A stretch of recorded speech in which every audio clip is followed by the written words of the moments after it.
Assalamualaikum warahmatullahi wabarakatuh. Perkenalkan, saya Fadliluddin Shah dengan NIM 3 digit terakhir 055. Saya dari kelas Praktikum B Teknologi Rekayasa Otomasi Sekolah Vokasi Universitas Diponegoro.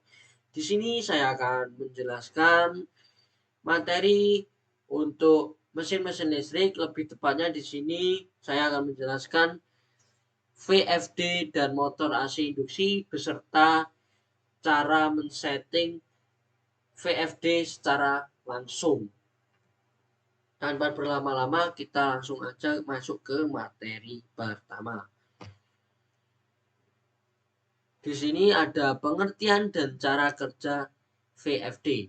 VFD atau Variable Frequency Drive adalah perangkat elektronik yang berfungsi untuk mengatur kecepatan dan torsi motor AC dengan cara mengubah frekuensi dan tegangan yang disuplai ke motor. Nama lain dari VFD ini yaitu inverter, AC drive, atau adjustable speed drive atau ASD. Untuk prinsip kerja dari VFD ini yaitu VFD mengontrol motor dalam 3 tahap utama, yaitu pertama rectifier atau penyearah, yaitu mengubah arus AC menjadi arus DC. Kedua ada DC link atau filter DC, yaitu menyaring dan menstabilkan tegangan DC. Kelima yaitu ada inverter, yaitu mengubah kembali DC menjadi AC dengan frekuensi dan tegangan yang dapat diatur menggunakan teknik PWM atau pulse width modulation. Dengan mengubah frekuensi F, maka kecepatan motor dapat dikendalikan sesuai rumus. Rumusnya yaitu NS sama dengan 120 dikali frekuensi per P. Nah, di sini ada catatan, jika frekuensi menurun, kecepatan motor menurun. Jika naik, motor berputar lebih cepat. Selanjutnya di sini ada fungsi utama dari VFD ini. Pertama ada mengatur kecepatan motor tanpa menurunkan efisiensi. Kedua ada menghemat energi listrik terutama pada beban seperti pompa dan kipas. Ketiga ada mengurangi lonjakan arus saat start atau soft start. Keempat ada melindungi motor dari over voltage, over current, dan overheat. Terakhir ada meningkatkan umur mekanis motor dan sistem transmisi. Selanjutnya ada komponen penting dari VFD ini. Pertama ada rectifier circuit. Biasanya yaitu isinya dioda atau tiristor berfungsi untuk penyiaran. Dan kedua ada filter DC yang berisi kapasitor dan coke yang berfungsi menyimpan energi dan meredam ripple. Ketika ada inverter circuit, di sini isinya itu IGBT atau MOSFET berfungsi mengatur tegangan dan frekuensi keluaran. Keempat ada controller yang isinya itu mikroprosesor atau PLC. Fungsinya untuk logika, pengaturan, dan proteksi. Terakhir ada interface. Isinya itu panel atau HMI. Berfungsi untuk mengatur manual atau otomatis. Selanjutnya ada kelebihan dan kekurangan dari VFD ini. Pertama, kelebihannya yaitu pengaturan kecepatan fleksibel, efisiensi energi tinggi, perlindungan motor dan sistem lebih baik. Dan untuk kekurangannya yaitu harga awal tinggi, membutuhkan pengetahuan teknis untuk pemasangan dan pengaturan, dan terakhir dapat menghasilkan harmonisa atau gangguan listrik jika tidak difilter dengan baik. Nah, selanjutnya kita masuk ke materi kedua yaitu motor AC induksi. Jadi apa sih motor AC induksi? Motor AC induksi atau induction motor adalah jenis motor listrik yang mengubah energi listrik AC menjadi energi mekanik berdasarkan induksi elektromagnetik antara stator atau bagian diam dan rotor atau bagian berputar. Disebut induksi karena arus pada rotor dihasilkan tanpa sambungan langsung listrik, melainkan terinduksi oleh medan magnet dari stator. Untuk prinsip kerjanya yaitu stator diberi tegangan AC lalu menghasilkan medan magnet berputar atau rotating magnetic field. Nah, selanjutnya medan magnet ini memotong konduktor pada rotor, menimbulkan gaya gerak listrik atau GGL induksi sesuai hukum Faraday. Lalu GGL ini menyebabkan arus mengalir di rotor sehingga terbentuk medan magnet pada rotor. Nah, selanjutnya interaksi antara medan magnet stator dan rotor menimbulkan torsi, lalu rotor pun berputar. Nah, untuk kecepatan putaran rotor selalu lebih rendah sedikit dari kecepatan medan stator atau disebut slip. Nah, selanjutnya di sini ada jenis dan komponen. Jenis motor induksi. Pertama ada motor induksi 3 fasa. Biasanya umum digunakan di dunia industri karena torsinya besar, efisien, dan andal. Dan kedua ada motor induksi 1 fasa biasanya digunakan untuk kebutuhan rumah tangga aja seperti contohnya kipas, pompa air, mesin cuci, dan lain-lainnya karena hanya membutuhkan beban kecil. Selanjutnya untuk komponen utamanya yaitu pertama ada stator yaitu kumparan tempat arus AC mengalir dan membentuk medan magnet berputar. Dan kedua ada rotor yaitu konduktor atau biasanya batang aluminium atau tembaga yang terletak di dalam stator dan berputar karena induksi. Dan terakhir ada rumah motor dan bantalan atau bearing yaitu untuk menahan poros agar berputar halus. Selanjutnya di sini ada rumus dasar dari motor AC induksi. Untuk kecepatan sinkron medan magnet, kita bisa menggunakan rumus NS sama dengan 120 dikali F per P. Nah, untuk NS itu yaitu kecepatan sinkron, biasanya besarannya itu RPM. Dan F itu frekuensi sumber, untuk besarannya biasanya Hz. Dan P itu jumlah kutub pada motor. Untuk rumus slipnya, kita juga bisa memakai di sini S sama dengan NS min NR per NS kali 100%. Nah, untuk NR itu yaitu kecepatan rotor. Kita lanjut ke hubungan antara VFD dan motor AC induksi. VFD dan motor induksi sering dipasangkan dalam sistem penggerak industri karena pertama, motor induksi sederhana, kuat dan murah. Kedua, VFD memungkinkan kontrol kecepatan halus dan efisien tanpa mengganti motor. Contoh aplikasinya itu pompa air dengan kontrol aliran otomatis, konveyor industri yang kecepatannya dapat diatur. Selanjutnya ada kompresor dan blower yang butuh efisiensi energi. Dan terakhir ada elevator dan eskalator untuk akselerasi halus. Untuk kesimpulan materi VFD dan motor AC seperti ini yaitu motor AC induksi adalah motor listrik yang bekerja berdasarkan prinsip induksi elektromagnetik di mana arus pada rotor timbul akibat medan magnet berputar dari stator. Motor ini memiliki konstruksi sederhana, kuat, efisien, dan banyak digunakan di industri karena keandalannya dalam mengubah energi listrik AC menjadi energi mekanik. Dan untuk VFD, variable frequency drive, adalah perangkat elektronik yang mengatur kecepatan dan torsi motor AC dengan cara mengubah frekuensi dan tegangan suplai. Dengan sistem berbasis rectifier DC link inverter, VFD memungkinkan pengendalian motor secara halus, efisien, dan aman.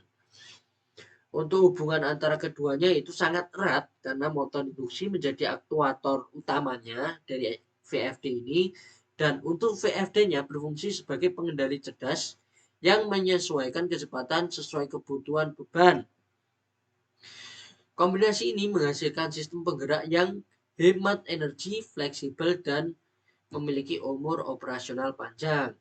Secara keseluruhan, penerapan VFD pada motor AC induksi membawa manfaat besar dalam efisiensi energi, kontrol kecepatan presisi, serta perlindungan sistem, menjadikannya solusi ideal untuk berbagai aplikasi industri modern seperti pompa, konveyor, dan kompresor. Nah, selanjutnya saya akan menjelaskan untuk datasheetnya dari VFD ini. Nah, di sini saya sudah membuka untuk datasheet dari VFD-nya. Pertama-tama ada chapter 1 Installation and Wiring. Di sini di bab ini dijelaskan tentang terminal dan cara pemasangan. Untuk inputnya di L dan N untuk 220 volt dan outputnya motor di U, V, W untuk 3 fasa 380 volt. Dan ada juga terminal kontrol seperti X1 sampai X6 untuk tombol maju, mundur atau kecepatan, dan RS485 untuk komunikasi. Selanjutnya di sini ada chapter 2 yang berisi tentang semua pengaturan utama inverter mulai dari batas tegangan, frekuensi, sumber kendali, kecepatan motor multistep, hingga proteksi overcurrent dan overheating. Semua ini bisa disetting lewat panel depan. Nah, untuk di sini bisa dilihat P70, P71, P72 dan sebagainya ini yaitu untuk menyeting. Fungsinya itu berbeda-beda. Di sini sudah dijelaskan di datasheet. Misal P00 yaitu spesifikasinya untuk maksimum voltage. Terus P01 yaitu referensi frekuensi dan sebagainya. Selanjutnya ada chapter 3 yang berisi parameter setting prosedur. Bab ini menjelaskan cara melakukan pengaturan parameter lewat panel depan inverter. Langkahnya itu menekan tombol programming untuk masuk ke mode pengaturan. Memilih parameter dengan tombol panah, mengubah nilainya, lalu menyimpan dengan tombol function atau save. Dengan cara ini, pengguna bisa menyesuaikan seluruh fungsi inverter secara langsung tanpa alat tambahan. Dan terakhir, di sini ada chapter 4 yang berisi daftar kode error atau fault code yang membantu pengguna mendiagnosis masalah.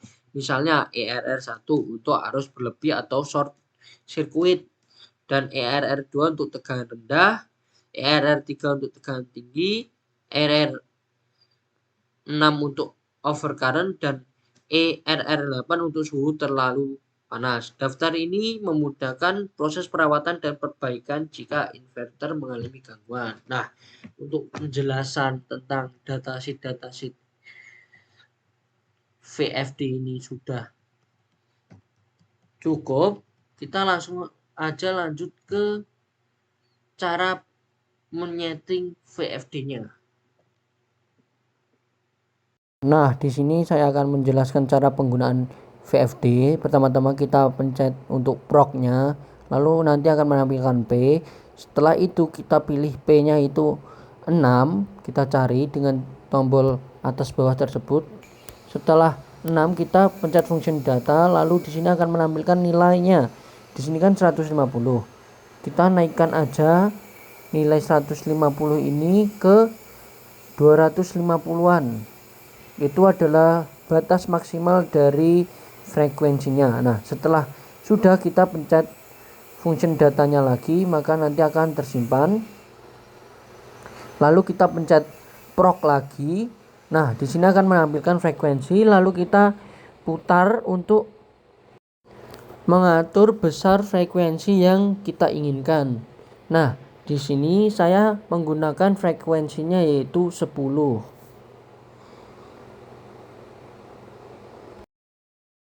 Nah, setelah frekuensinya sudah sesuai, kita tinggal pencet run.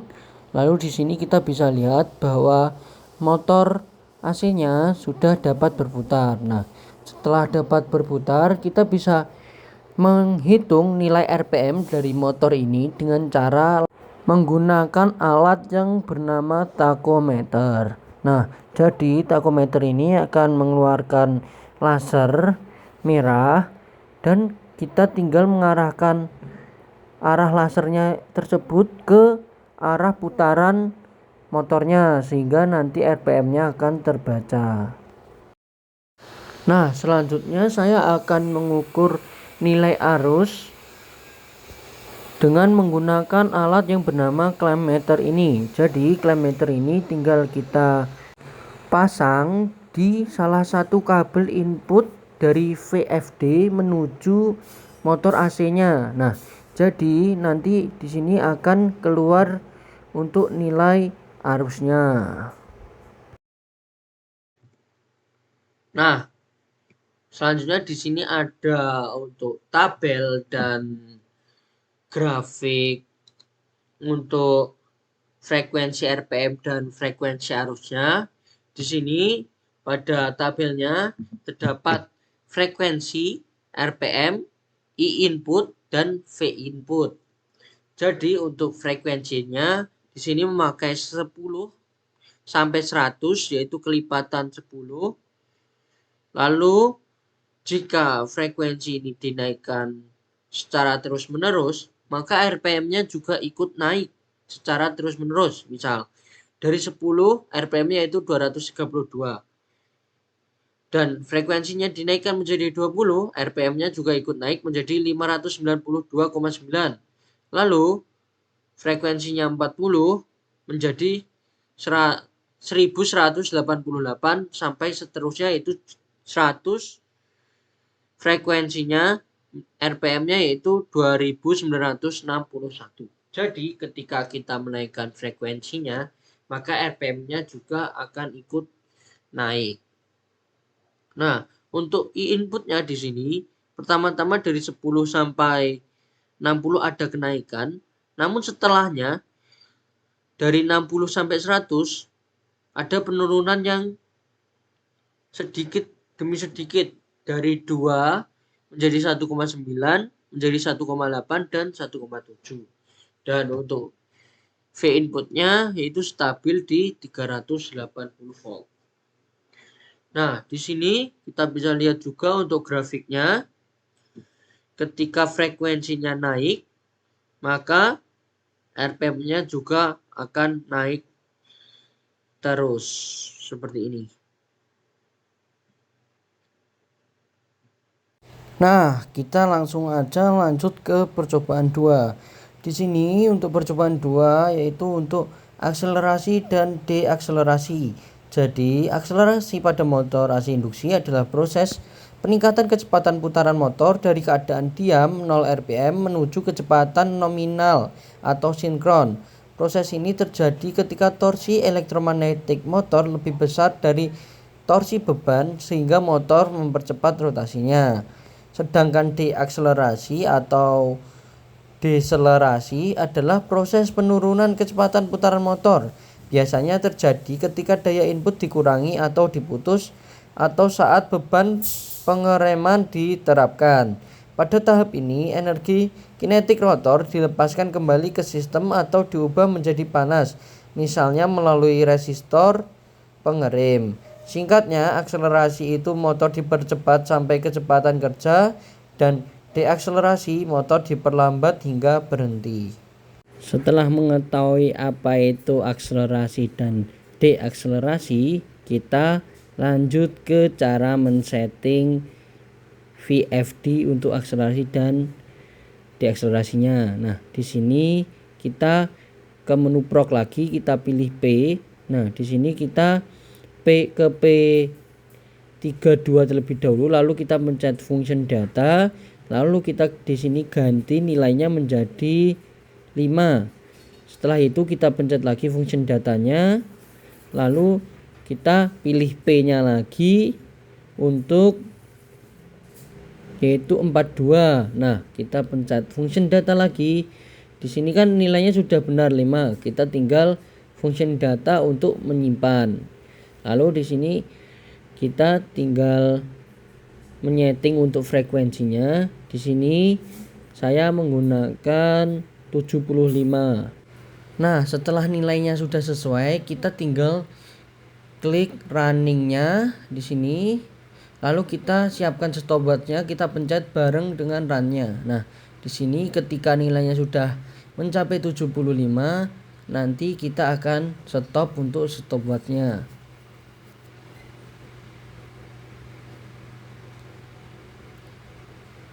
Nah, di sini nilainya sudah berhenti. Lalu kita juga sudah menghentikan untuk stopwatchnya dan didapat nilai akselerasinya sebesar 15,30. Selanjutnya di sini kita menghitung untuk deakselerasinya dengan cara kita memencet tombol stop dan stopwatchnya juga secara bebarengan lagi. Nah, jika sudah mati nanti motornya, kita juga matikan untuk stopwatchnya, maka nanti akan diperoleh nilai deakselerasinya sebesar 15,03.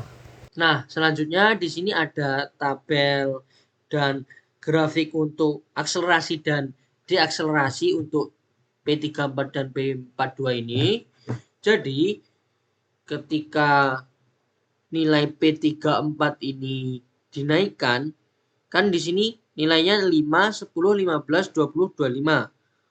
Nah, untuk waktu akselerasinya ketika 5 yaitu 15,52 detik dan 10 7,81 detik, 15 sebesar 5,8 detik, 20 3,76 detik dan 25 sebesar 3,05 detik. Nah, semakin tinggi nilai dari P34 ini, maka di sini waktu akselerasinya semakin cepat. Kenapa demikian? Karena ketika nilai P34 ini dinaikkan, maka waktu untuk mencapai nilai steady-nya itu semakin cepat. Jadi perputaran motor itu semakin cepat sehingga waktu yang dibutuhkan untuk steady itu menjadi lebih cepat. Nah, selanjutnya untuk P42 ini hampir mirip karena ketika nilainya 5 di sini waktu deakselerasinya itu sebesar 15,48 detik dan ketika dinaikkan menjadi 10 waktu deakselerasinya menjadi lebih cepat seperti waktu akselerasi di P34 tadi. Dan selanjutnya ketika P42-nya 15, maka di sini waktu deakselerasinya juga semakin cepat lagi yaitu 5,88 dan 20 menjadi 3,7, terakhir 25 menjadi 3,29. Nah, jadi kesimpulannya untuk P34 dan P42 ini hampir sama karena di sini ketika nilainya ditambah semakin besar, maka nilai akselerasi dan deakselerasinya akan semakin cepat karena perputaran motornya juga akan semakin cepat. Nah, perputaran motor yang semakin cepat tersebut membuat waktu akselerasi dan deakselerasi ini juga ikut semakin cepat. Seperti itu, teman-teman. Nah, kalian bisa lihat untuk grafiknya seperti ini sesuai dengan data di tabel ya. Ketika di sini yang biru kan P34 dinaikkan terus. Nah, maka waktu akselerasinya akan semakin turun atau semakin cepat di sini. Nah, untuk yang pertama kan tadi di sini kan 5, maka waktu akselerasinya kan 15. Dan yang terakhir kan 25 di sini. Untuk waktunya kan 3,5 detik. Seperti itu. Dan untuk P42 juga sama seperti itu grafiknya. Kita lanjut ke percobaan ketiga yaitu VFD reverse forward. Nah, jadi VFD juga memiliki fitur untuk reverse forward. Jadi apa sih reverse forward? Nah, forward yaitu motor berputar searah jarum jam atau CW clockwise. Jadi VFD mengatur urutan fasa tegangan output RST secara normal. Nah, untuk reverse yaitu kebalikan dari forward. Nah, jadi motor berputar berlawanan arah jarum jam atau CJW, counter clockwise. Nah, jadi untuk cara menggunakan forward dan reverse ini sangat gampang sekali, karena di sini kan ada tombol yang bertuliskan FWD per rev. Nah, jadi tombol tersebutlah yang kita gunakan untuk mengatur forward dan reverse-nya. Nanti setelah kita menekan tombol dari FWD per rev ini, maka nanti di sini otomatis motornya akan berputar ke arah reverse, dan di sini juga ada lampu indikatornya yang menandakan bahwa kondisi saat ini sedang reverse. Nah, ketika kita ubah lagi, maka di sini keadaannya yaitu menjadi forward lagi dan lampu indikatornya yaitu forward. Nah, kita masuk ke terakhir yaitu jog fitur di VFD. Jadi VFD juga memiliki fitur lain yang bernama jog fitur. Nah, fitur ini berfungsi untuk menggerakkan motor secara perlahan dalam waktu singkat. Biasanya digunakan untuk penyetelan posisi, pengecekan arah putaran, atau penyelarasan mesin. Cara menggunakannya yaitu aktifkan mode jog pada VFD melalui panel atau input terminal. Lalu kita tinggal tekan tombol jog sehingga motor berputar dengan kecepatan rendah yang sudah diset di parameter VFD. Lalu setelah itu kita tinggal lepas tombol jog, motor langsung berhenti. Jadi fitur jog ini memungkinkan motor dikendalikan manual dan sebentar tanpa menjalankan program utama. Sangat berguna untuk penyetelan awal. Kesimpulannya, fitur jog pada VFD digunakan untuk menggerakkan motor sebentar dengan kecepatan rendah, biasanya saat penyetelan posisi alignment atau pengecekan arah putaran, dan dikontrol secara manual lewat tombol jog. Nah, sekian untuk penjelasan materi-materi dan penjelasan cara menggunakan VFD-nya. Apabila ada kurang lebihnya saya mohon maaf. Terima kasih sudah menonton dan menyimak penjelasan saya. Wassalamualaikum warahmatullahi wabarakatuh.